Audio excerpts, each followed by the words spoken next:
بسم الله الرحمن الرحيم وإذا أرسل قال إبراهيم عليه السلام ربي زما ربا لني وخايا ماتا كيفا چې څنګه تحيي الموتى ژوند کوي ته مړي قال ویل الله تعالی اولم تؤمن آیا ستا یقین نشته دی قال ویل ابراهيم عليه السلام بلا ولكن ليطمئن قلبي د دې لپاره چې د زړه تسلي وشي قال فرمایل الله تعالی فخذوا نساء بعد سلور من الطير المرغام فتزروهن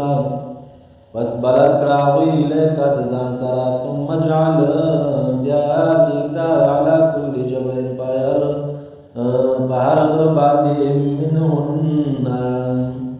داغینا جزءا یوا برخا ثم دعوهن بیا آواز کراویتا یادین کانو رابشویتا تسایم پمنڈا وعلمو پوشاو ان اللہ چا اللہ تعالی عزیز غالب دے حکیم حکمت خاوند دے